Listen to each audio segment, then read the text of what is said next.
think I got it. Okay. All right, here we are. We're live. We're live. We're live on YouTube. We are live. I just got the confirmation that we are live on YouTube for the first time ever. Almost a year. Gosh, I think it's funny. I didn't know corn grew so fast in Tarboro. This is how we grow it up here in my area. Y'all cornfield right now. You think we're all cotton, but I'm sitting in the middle of it right now, Hannah. See, mine is just a bare field getting ready to be planted. So we're just now March 15th like we did. I know, trust me. If we were dry, we would have been wide open then, but we're wide open now, so that's a positive. Yeah, absolutely. Well, looking forward to, like we said, this is almost our 1 year anniversary. We can just 1 year anniversary of Happy Hour with Hannah, where we rolled this out together. It's been a great ride. I've enjoyed every bit of it. Now we're into season 2, and we've got a really interesting guest to talk to today. Who's in our waiting room. So tell us about who we got to talk about. Well, I just want to reiterate the fact that we've been doing this for a year now. On April 16th will be our first year anniversary, and it's pretty cool. You know, I know we took a break for a few months, but it's pretty cool that we've gotten such good feedback and been able to bring it to the level that we are now. I mean, look at the quality we have today. With YouTube, it's definitely brought it to a whole nother level. So we're really excited to first off be back with Happy Hour with Hannah for season 2, and what is this, episode 4? And just so everyone knows, we do plan to continue on with Happy Hour with Hannah throughout the summer, just like we did last year.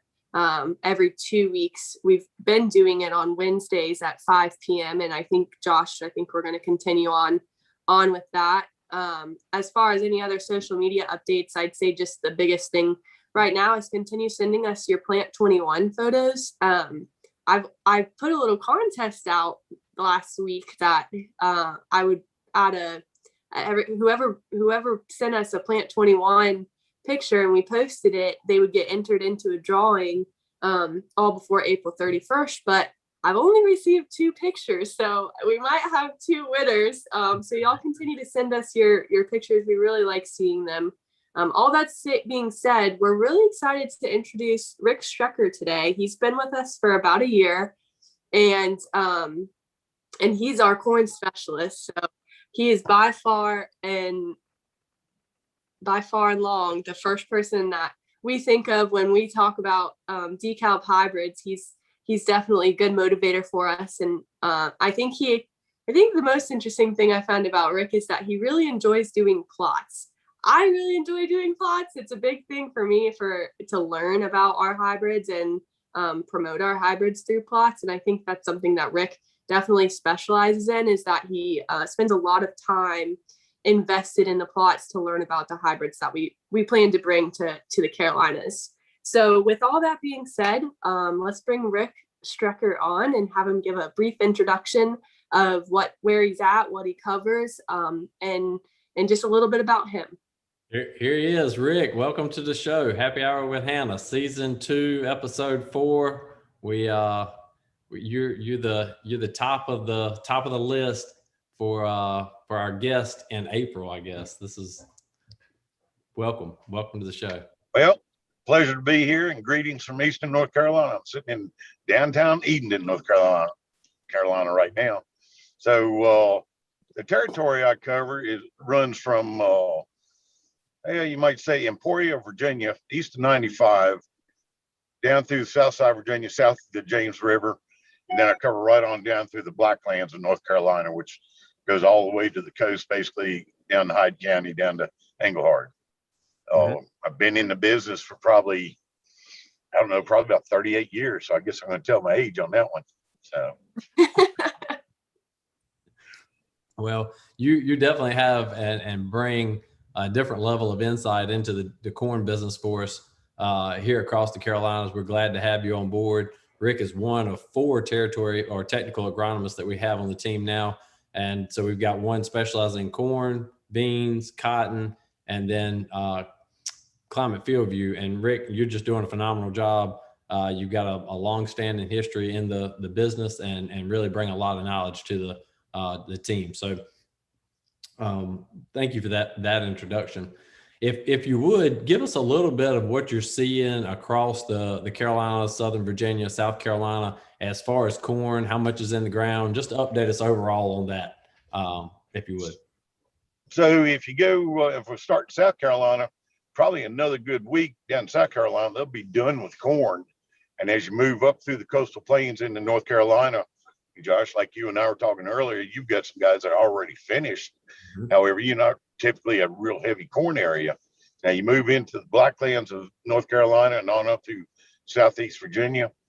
They've probably been rolling pretty hard. We've actually had some guys down in Pantiga that planted some corn on the 15th of March and been strolling right along. We've had a couple of pauses due to weather and everything. And, you know, the Chesapeake, Virginia Beach area right now, they're just getting over a 6 to 7 inch rain up there over the weekend.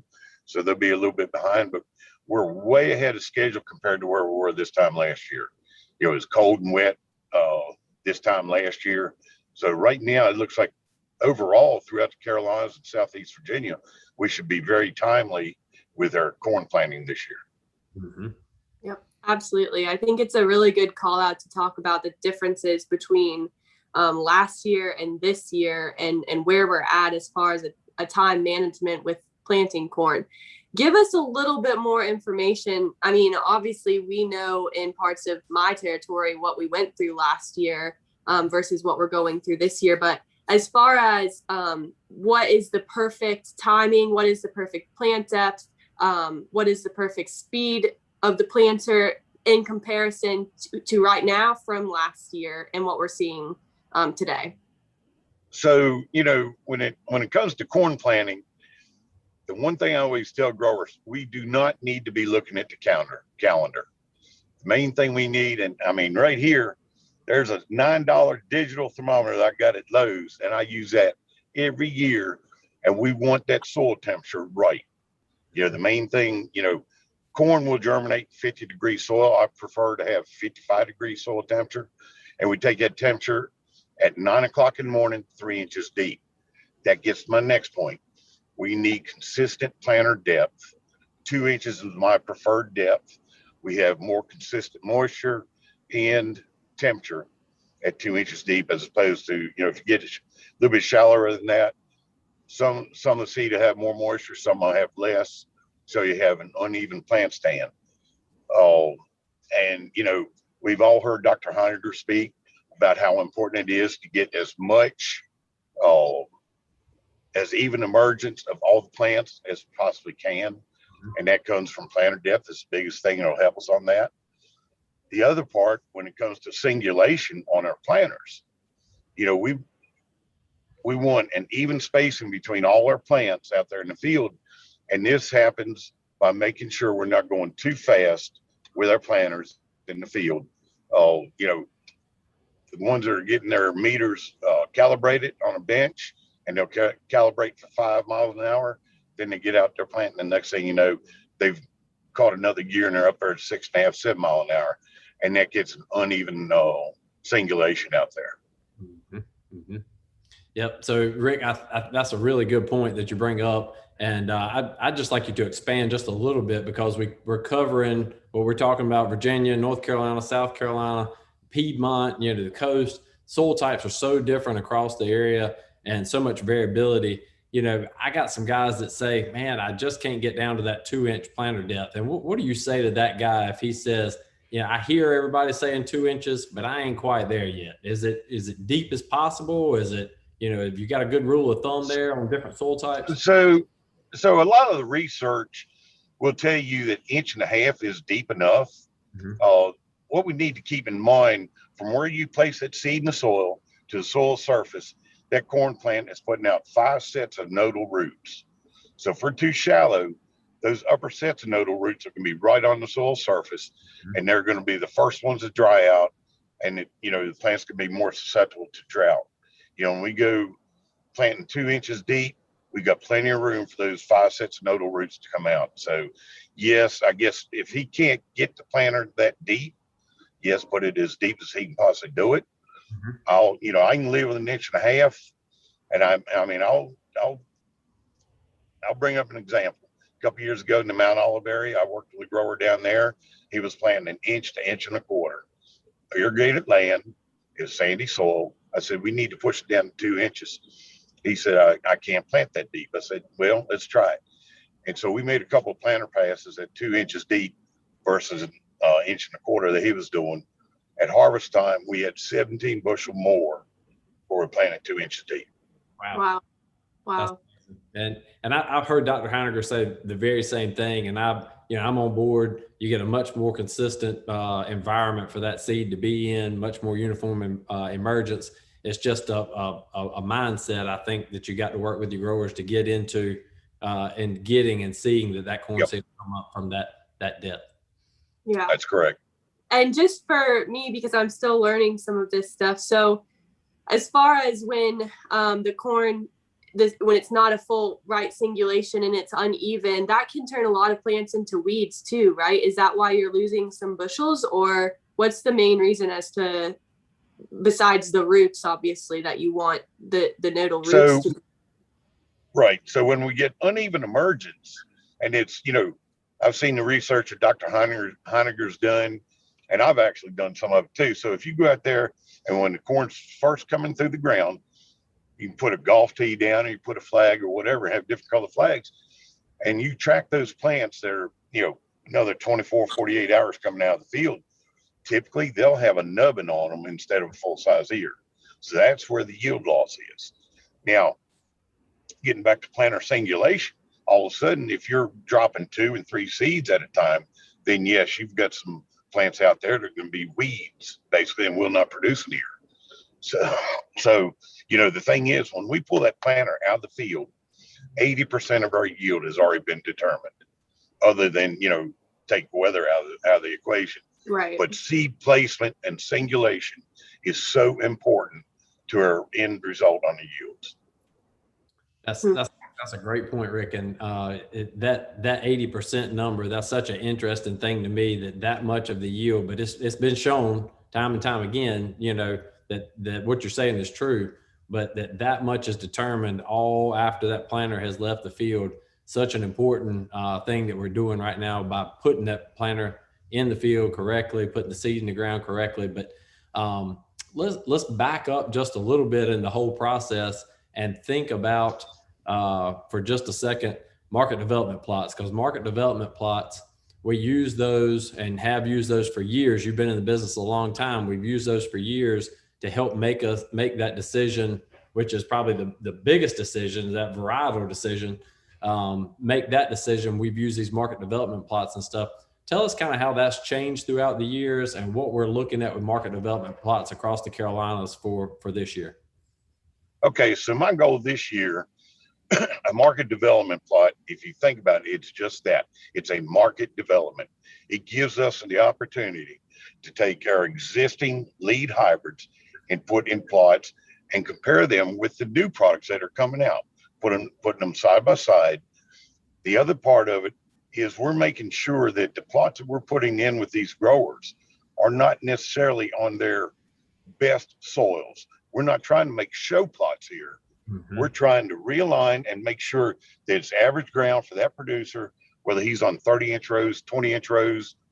We've even got one grower still on 40-inch rows. And, we want to see how all these hybrids perform in different environments, different management schemes. And the end result of that, when we analyze all the data at the end of the year, it helps us and helps you guys when you're working with growers to place the right hybrid on the right type of ground in the right environment. If you get somebody in under irrigation, you're not going to put a 64-25 out there trying to get 300 bushel. We're going to move to another higher producing hybrid. Absolutely. I think that's a really good point that leads on to exactly what you were just talking about. From 80% of your yield is determined when the planter leaves the field. Well, before the planter even hits the field, we need to be making decisions on what hybrids do fit that field, so that way we can get the best yield, get the most out of that hybrid that we possibly can on that specific soil type. So I think that's a really good point. Rick, I have a question. Approximately how many market development plots for DeKalb are you thinking we'll have this year across the Carolinas? Across the Carolinas right now, what we're looking at is probably be somewhere in the neighborhood of 45 to 50. Now that, that can change, based on weather and what have you. And typically my goal when I'm doing plot work, so if we, let's just take, for example, we're going to have 50 plots planned to put out this year. The goal is I'd like to see 95% of those plots actually get in the ground. And then when at harvest time, I'd like to see 80% of those plots that did make it in the ground to actually get good yield data off of. Absolutely. I think that gives us a really good look across the Carolinas, because it's looking across all soil types and all management practices at how many different hybrids do we have, probably between 12 and 18, depending on the plot. So it's definitely going to give us a very good look at what fits in what areas. And Josh, do you have anything else that you want to add on as far as corn goes before we move into early season soybeans? No, the only other thing I was kind of thinking about, Rick, is, I think about it because of my area versus maybe some of these other areas, and some of these lower production areas, such as my territory in general, where corn production's there, but it's not blackland production, is how much of a difference in population of a variety like 6425 or 6916 would you have versus something like a 6744, where you're putting that on your best land? Those more defensive, tough ground hybrids, kind of what population would you like to see those things in? So that's a real good question. And quite honestly, it comes down to ear flex and stress tolerance. But in some of the real tough ground, I'm not afraid to drop down 24, 25,000, because we've got guys, we just planted a plot the other day, some 30-inch rows, and he's planting 38,000. So, and that's highly productive soil, and it's not irrigated. Right. And he's consistently in the upper 250s. So it's one of those deals. There's no set population that's going to work for everybody. Right. But that's where it comes down to the grower knowing his capabilities. And now I've also been in situations when we get into the coastal plains and they've got irrigation out there, they're not even coming close to reaching their yield potential. Their goal is 150 bushel. Under irrigation, that's ridiculous. Yeah. That's where we need to work with them and get the right hybrid and say, let's step your population up, and let's make sure we've got the fertilizer out there to cover it. Mm-hmm. Absolutely. So moving into early season soybeans a little bit, what are you thinking? What are you thinking as far as conditions go? And what are you seeing right now with early season soybeans, as well as any XtendFlex updates? Okay, so when we start talking about maturity groups on soybeans, one of my goals when I came on board last August, one of my goals was to get Asgrow back into the early maturing soybean market. Mm-hmm. Here in the East, we've got guys that are planting as low of maturity group, probably about a 2.8, and that's unheard of in North Carolina, group 2s. And the group 3s and 4s, that market is growing tremendously across all the Carolinas. And they've been raising group 4s in South Georgia for a long time. So we're going to have 2 or 3 plots go in this year, maturity groups from 2.7 to 4.1, to start evaluating those maturity groups in the Asgrow lineup. And there's 12 varieties going into these plots. Now, when I look at XtendFlex versus Xtend, every one of our plots this year are going to be strictly XtendFlex. And primarily because we've got a brand new class of varieties coming out this year, our XF2s, that we haven't even seen in last year's first year with XtendFlex. So we've got to make up a lot of ground in a hurry and see which varieties can be working, in which environment. So, you might as well say for the team, we're going to be covering from 2.7 to mid sevens. So that's a wide range. And we're looking at a lot of extend flex plots out there this year, probably somewhere in the neighborhood of 40, 45 plots. That's awesome. You know, it's interesting. You say we go from a 2.78 or all the way to an early 7. And that's interesting because we do have one sales rep in the Piedmont, and he sells all of the groups.